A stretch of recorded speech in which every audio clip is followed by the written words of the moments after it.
Hello aspirants, welcome to E classroom. তোমরা জানো যে আমরা তোমাদের জন্য কারেন্ট অ্যাফেয়ার্সের একটা সিরিজ লঞ্চ করেছি কয়েকদিন হলো, যেটা প্রতিদিন যে যে কারেন্ট অ্যাফেয়ার্সগুলো আমাদের পরীক্ষার পারপাসে আসে বা আমাদের জেনে রাখা দরকার আছে সেরকম কিছু কারেন্ট অ্যাফেয়ার্স আমরা আলোচনা করছি পার ডে।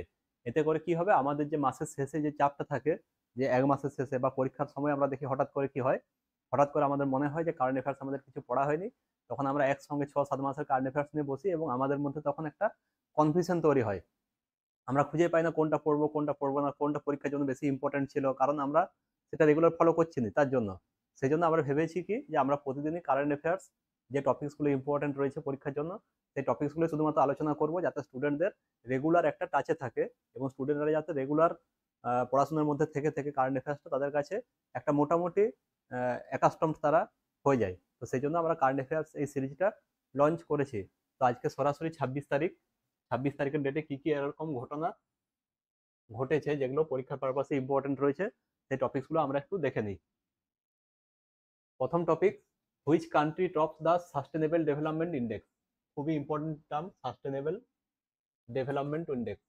তাহলে ফার্স্ট আমরা জানতে হবে যে সাস্টেনেবল ডেভেলপমেন্ট ইন্ডেক্স, এই সাস্টেনেবল কথাটার মানে কি।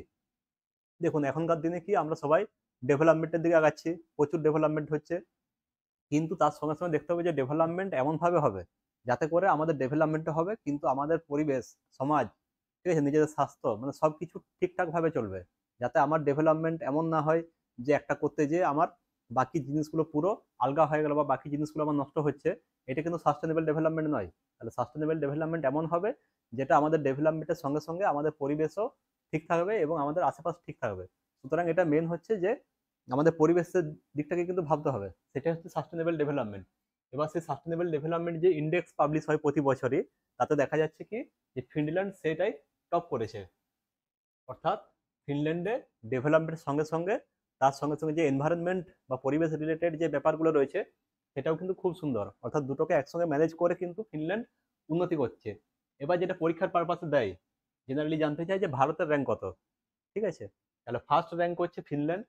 আমরা যখনই ওরকম দেশগুলো দেখবো, ফিনল্যান্ড, নরওয়ে, এরা কিন্তু সব দিক থেকে হিউম্যান ডেভেলপমেন্ট ইন্ডেক্স হোক বা যাই ইন্ডেক্সই আমরা দেখি, মোটামুটি ফ্রিডম প্রেস ইন্ডেক্স, ঠিক আছে, সেখানে সব জায়গাতে আমরা দেখতে পাবো কি মোটামুটি এই দেশগুলো ফিনল্যান্ড, নরওয়ে, সুইজারল্যান্ড, এই দেশগুলো কিন্তু অনেক এগিয়ে আছে, অনেক এগিয়ে আছে। কেন?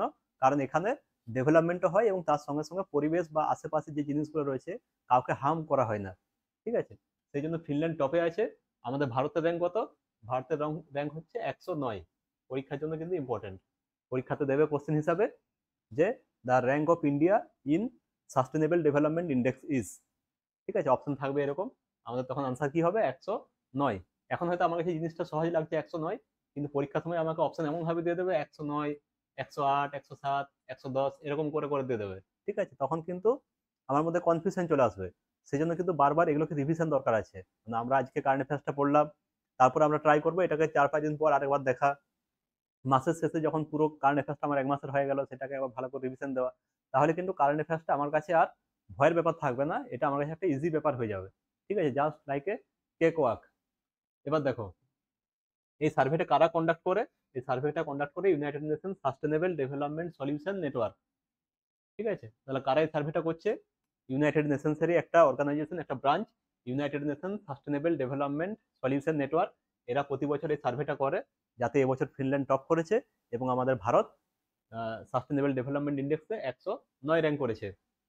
এবার দেখো, তারপর একটা ইন্টারেস্টিং টপিক দেওয়া আছে যে 2030-এর জন্য, মানে আমরা 2015 সালে একটা এরকম রিজলিউশন নিয়েছি যে 2030 সালের মধ্যে আমরা আমাদের কিছু সাস্টেনেবল ডেভেলপমেন্ট গোলস ক্রিয়েট করেছি নিজেদের জন্য, যে আমাদের এই এই জিনিসগুলো করলে আমরা মোটামুটি একটা সাস্টেনেবল পৃথিবী তৈরি করতে পারবো, ডেভেলপমেন্টও হবে এবং পরিবেশও ঠিক থাকবে। সেরকম একটা আমরা গোলস নিজেরাই তৈরি করেছি, যেটা 2023-কে সামনে রেখে। ঠিক আছে, তো সেটাই আমাদের কতগুলো সাস্টেনেবল ডেভেলপমেন্ট গোল রয়েছে? 17টা। তাহলে এরকম আমরা 17টা টপিকস নিয়ে নিয়েছি, যেগুলোর উপরে আমরা সবাই ফোকাস দিচ্ছি, সমস্ত দেশ। দেখো, সমস্ত দেশ বলা আছে যে adapted by all members of United Nations. তাহলে ইউনাইটেড নেশনসের সমস্ত মেম্বাররা কিন্তু এই গোলটাকে অ্যাকসেপ্ট করেছে। 17টা এরকম সাস্টেনেবল ডেভেলপমেন্ট গোল যেটাকে আমরা অ্যাকসেপ্ট করেছি এবং এগুলোকে মেনে চলার জন্য আমরা প্রতিজ্ঞাবদ্ধ হয়েছি। কিন্তু অ্যাকচুয়ালি আমরা যদি র্যাঙ্ক দেখি ভারতের 109, তার মানে আমরা অনেকটাই পিছিয়ে আছি। অর্থাৎ আমাদের ডেভেলপমেন্টের সঙ্গে সঙ্গে আমরা পরিবেশকে ঠিকভাবে আগে নিয়ে যেতে পারছি না। ঠিক আছে, এটা কিন্তু আমাদের খেয়াল রাখতে হবে। তাহলে এখান থেকে আমরা কয়েকটা জিনিস শিখলাম। কি কি? যে সাস্টেনেবল ডেভেলপমেন্ট ইন্ডেক্স কি, সাস্টেনেবল ডেভেলপমেন্ট ইন্ডেক্স কারা করায়, সাস্টেনেবল ডেভেলপমেন্ট ইন্ডেক্সের জন্য কতগুলো আমাদের গোল তৈরি করা হয়েছে, 17টা গোল। ঠিক আছে, কোন দেশ প্রথম আছে, ফিনল্যান্ড, এবং আমাদের ভারতবর্ষের র্যাঙ্ক কত, 109। তাহলে এই 4-5টা টপিকস আমরা এই প্রথম কোশ্চেনটা থেকে শিখলাম। এটা কিন্তু পরীক্ষার জন্য প্রচুর ইম্পর্ট্যান্ট একটা topic. Next topic, recently DRDO একটা মেশিন গান আমরা সবাই জানি যে বন্দুক টাইপের মেশিন গান আমরা সবাই দেখেছি ছোটবেলা থেকে, যারা খেলনা খেলেছি, পিস্তল বন্দুক এসব দেখেছি। সেরকম একটা machine gun, sub machine gun Indian আর্মিতে এসেছে। ঠিক আছে, যেটা নতুন ডিআরডিও তৈরি করলো। ঠিক আছে, সেই মেশিনটার নাম কি? মেশিনটার নাম হচ্ছে অস্মি। অস্মি বলে মেশিন গানটা, এটা ভারতীয় ইন্ডিয়ান আর্মিতে নতুন করে ইনকর্পোরেট হলো। এই অস্মি মেশিন গানটা কারা তৈরি করলো? আমাদের ভারতেরই সংস্থা DRDO, defence research development organisation. এরা নতুন করে এই সাবমেশিন গান এটা তৈরি করেছে, যেটা কিন্তু নাম দিয়েছে অস্মি।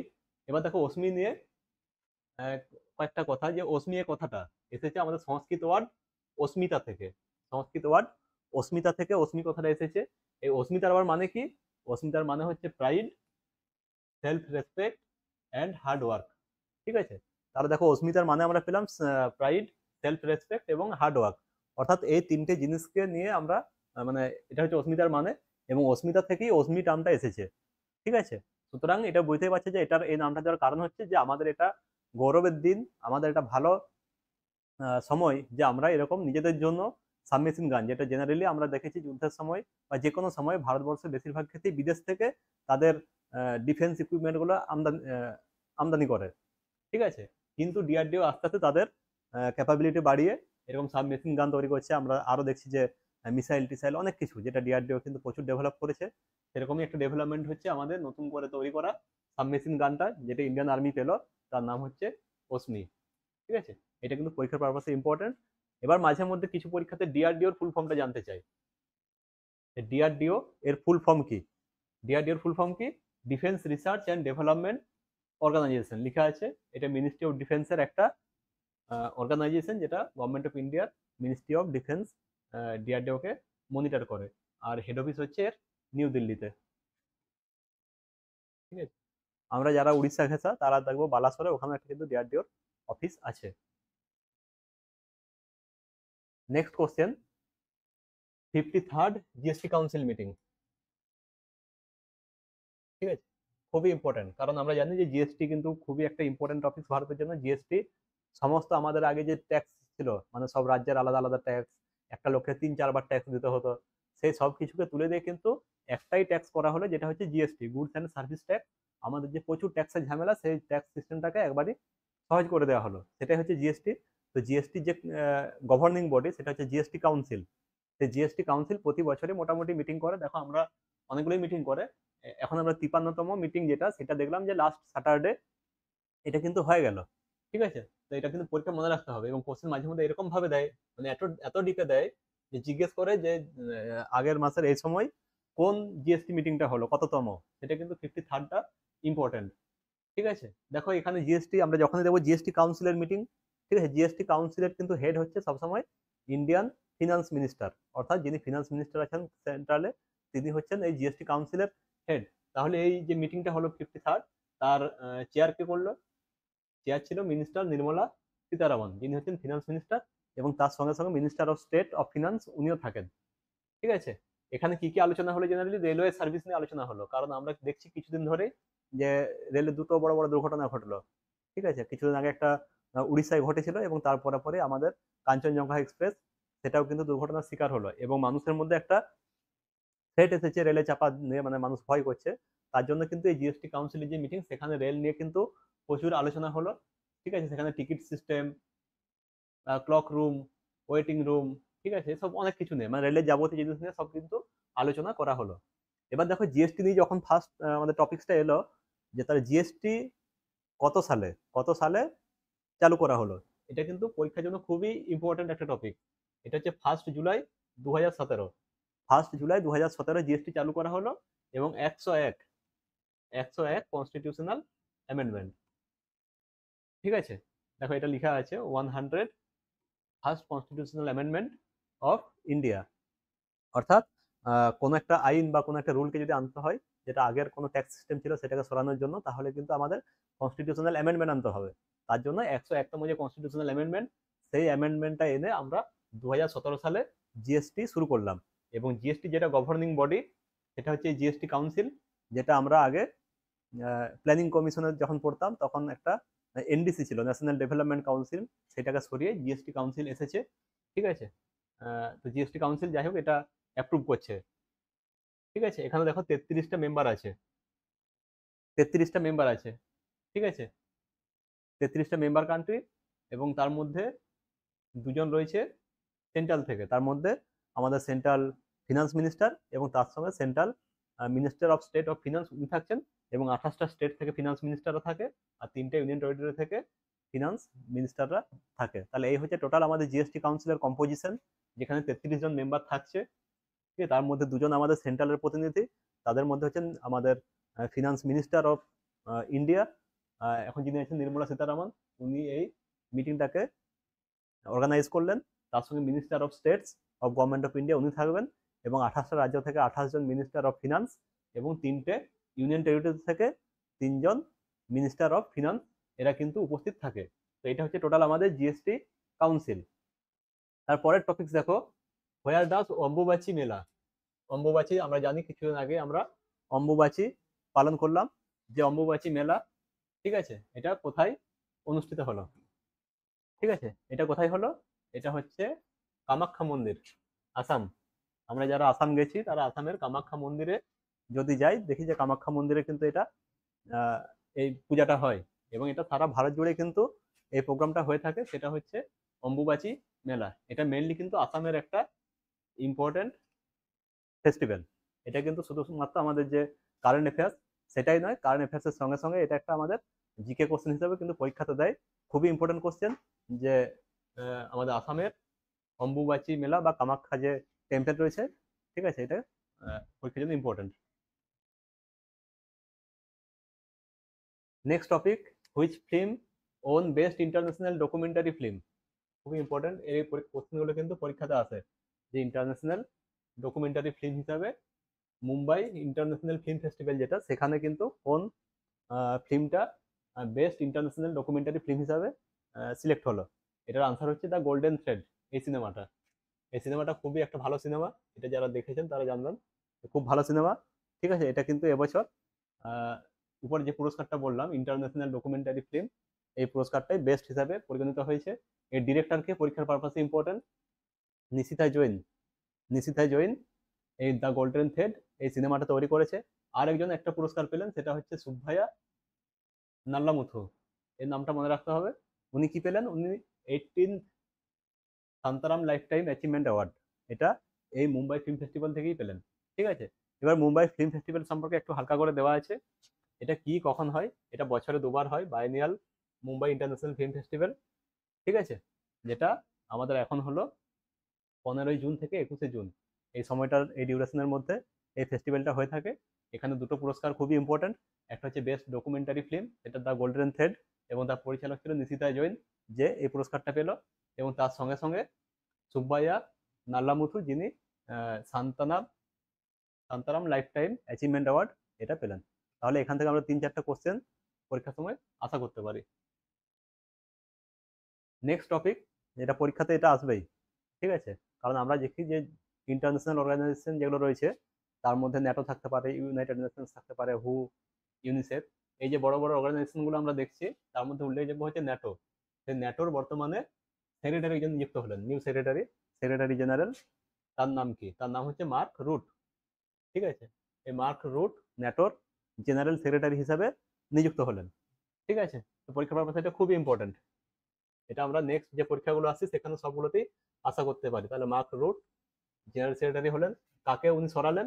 Gen Stoltenberg. ঠিক আছে, এই নামটা মনে রাখতে হবে, যদি এতটা দরকার নেই, তাহলে একে সরিয়ে মার্ক রুট ন্যাটোর আমাদের জেনারেল সেক্রেটারি হলেন। এবার মার্ক রুট এর আগে কি ছিল, এটা শুধু জাস্ট আমাদের জেনে রাখা দরকার আছে, পরীক্ষার পারপাসে এতটা হয়তো গুরুত্বপূর্ণ নাও হতে পারে। উনি আমাদের নেদারল্যান্ডে 14 বছর ধরে প্রেসিডেন্ট ছিলেন, নেদারল্যান্ডে 14 বছর প্রেসিডেন্ট ছিলেন। তারপরে ওখান প্রাইম মিনিস্টার ছিলেন, ওখান থেকে সরে এসে তিনি বর্তমানে ন্যাটোর একটা খুব ইম্পর্টেন্ট অর্গানাইজেশন, যেটা জেনারেল সেক্রেটারি হলেন। এবং ন্যাটো এই পারপাসে খুবই গুরুত্বপূর্ণ একটা কারণে, কারণ আমরা যখন দেখছি যে ইউক্রেনের সঙ্গে যুদ্ধ চলছে বা আমাদের প্যালেস্টাইন, রাশিয়া, ইসরায়েল যুদ্ধ চলছে, তাহলে এই যুদ্ধের পরিস্থিতিতে কিন্তু ন্যাটোর প্রচুর রোল আছে। কারণ ন্যাটো কিন্তু শান্তি শৃঙ্খলা বজায় রাখতে, বিশ্বের যে শান্তি শৃঙ্খলা সেটা বজায় রাখতে কিন্তু খুব গুরুত্বপূর্ণ ভূমিকা পালন করে। এবার দেখো ন্যাটোর ফুল ফর্ম কি, এটা আমাদের জেনে রাখতে হবে পরীক্ষার জন্য। North Atlantic treaty organization, NATO. ঠিক আছে, এটা কিন্তু পরীক্ষার পারপাসে ইম্পর্টেন্ট। ন্যাটোর ফুল ফর্ম, এটা মনে রাখতে হবে। কবে তৈরি হয়েছিল? 4 এপ্রিল 1949। 4 এপ্রিল 1949 ন্যাটো তৈরি হয়। ন্যাটোর ফুল ফর্ম, ন্যাটোর হেড অফিস, পরীক্ষা প্রচুর বার এসেছে, ব্রাসেলস, বেলজিয়াম। ঠিক আছে, এটা হচ্ছে ন্যাটোর হেড অফিস। আর ন্যাটোর লাস্ট যে মেম্বার, যে ন্যাটোতে যোগ হলো, সে হচ্ছে সুইডেন। এটা আমরা কিছুদিন আগে যে কারেন্ট অ্যাফেয়ার্স পড়ালাম, বা আমাদের যে কারেন্ট অ্যাফেয়ার্স ম্যাগাজিনগুলো মাসে মাসে বের হয়, সেখানে দেখবে এই কোশ্চেনটা আমরা আলোচনা করেছি, যে সুইডেন ন্যাটোর লাস্ট মেম্বার হিসেবে যোগ দিয়েছে। ঠিক আছে, তার আগে ছিল ফিনল্যান্ড, 31তম ছিল। এখন টোটাল মেম্বারশিপ হচ্ছে এদের 32। তাহলে ন্যাটোর ফুল ফর্ম, ন্যাটোর কোথায় হেড অফিস, ন্যাটোর লাস্ট মেম্বার, এবং ন্যাটোর বর্তমান জেনারেল সেক্রেটারি, এই 4-5টা কোশ্চেন কিন্তু পরীক্ষার পারপাসে খুবই গুরুত্বপূর্ণ। এটা আমাকে ভালো করে মনে রাখতে হবে। পরের কোশ্চেন, অর্জুন এরিগাসি, খুবই ইম্পর্টেন্ট। ও কোন খেলার সঙ্গে যুক্ত? অর্জুন এরিগাসি হচ্ছে ভারতেরই একজন মানুষ। ঠিক আছে, যিনি বর্তমানে একটা রেকর্ড করেছেন। ঠিক আছে, এবং রেকর্ডের জন্য উনি খবরের শিরোনামে এসেছেন। চেস খেলা, দাবা, দাবা খেলার সঙ্গে যুক্ত। ঠিক আছে, জেনারেলি হলো আমাদের কাছে আনকমন নাম মনে হয়, কিন্তু পরীক্ষাতে সেই নামগুলোই দেওয়া হয় যেগুলো আমাদের কাছে আনকমন বলেই মনে হচ্ছে। তাহলে এই নামটা কিন্তু মনে রাখতে হবে, যে অর্জুন এরিগাসাই উনি কোন খেলার সঙ্গে যুক্ত? চেস খেলার সঙ্গে যুক্ত। আর দেখো, এখন সবচেয়ে হাইয়েস্ট রেটেড চেস প্লেয়ার ভারতের। ঠিক আছে, খুবই ইম্পর্টেন্ট আমাদের। এখন হাইয়েস্ট রেটেড যদি চেস প্লেয়ার বলা হয়, তাহলে কিন্তু এ আছে, অর্জুন এরিগাসাই। নেক্সট টপিক, এটাও কিন্তু পরীক্ষার পারপাসে ইম্পর্টেন্ট, সেটা হচ্ছে ইউনেস্কোতে, ইউনেস্কো সিটি অফ লিটারেচার, এটা হিসাবে কোন জায়গাটা ভারতে প্রথম যুক্ত হলো? মানে ভারতে কিন্তু এরকম সিটি অফ, আসতে বারণ করো, city of literature in India, এটাতে কিন্তু কোন রাজ্য নতুন যুক্ত, কোন জায়গাটা যুক্ত হলো, সেটা হচ্ছে কোজিকোডে। আমরা কালিকট নাম শুনেছি ইতিহাসে, যে 1498 সালে ভাস্কো দা গামা প্রথম কালিকটে এসেছিলেন। সেই কালিকট, বা যাকে বলা হয় কোজিকোডে, সেই কালিকট কিন্তু UNESCO city of literature, UNESCO city of literature এতে যোগ দিলেন। ঠিক আছে, এটা কিন্তু পরীক্ষার পারপাসে ইম্পর্টেন্ট, এটা মনে রাখতে হবে। এবার দেখো, ইউনেস্কো এর ফুল ফর্ম দেওয়া আছে এখানে, United Nations education, scientific and cultural organisation, UNESCO. আমরা পরীক্ষাতে বা যারা স্টুডেন্ট হিসেবে পড়াশোনা করি, তারা বিভিন্ন সময় এই ইউনেস্কো নিয়ে কিন্তু দেখি, যে ইউনেস্কো বারবার খবর শিরোনামে আসে। সেই ইউনেস্কোর ফুল ফর্মটাও কিন্তু ইম্পর্টেন্ট। এটা তৈরি হয়েছিল 1945 সালে, আর এর হেড অফিস হচ্ছে প্যারিস, ফ্রান্সে। ঠিক আছে, এগুলো কিন্তু ইম্পর্টেন্ট। ডিজি এতটা ইম্পর্টেন্ট নয়, কারণ এটা অনেক পুরনো আছেন উনি। সুতরাং যেগুলো নতুন আসছে, যেমন ন্যাটোর আমাদের বর্তমান যে জেনারেল সেক্রেটারি, ওটা নতুন নিযুক্ত হলো, তারা সেটা কিন্তু পরীক্ষার পারপাসে ইম্পর্টেন্ট থাকবে। তো টেবিল টেনিস দেওয়া আছে সৃজা আখুলা। নাইজেরিয়াতে একটা খেলা হলো বর্তমানে, যেখানে দেখা যাচ্ছে সৃজা আখুলা, ও কিন্তু সিঙ্গেলস এবং ডবলস দুটোই জিতেছে। উনি কিন্তু ভারতীয় একজন। ঠিক আছে, এটা কিন্তু মনে রাখতে হবে। এবং এই সৃজা আখুলা, সৃজা কিন্তু আমাদের র্যাঙ্কিং এর দিক থেকে আমাদের মনিকা বাত্রা, যিনি ফেমাস টেবিল টেনিস খেলোয়াড় ছিলেন আমাদের ভারতের, তাকেও কিন্তু টপকে গেছেন। তাহলে এখানে দুটো নাম আমরা পেলাম, একটা হচ্ছে মনিকা বাত্রা, আর হচ্ছে সৃজা আকুলা। সৃজা আকুলা ডব্লিউটিটি টাইটেল, যেটা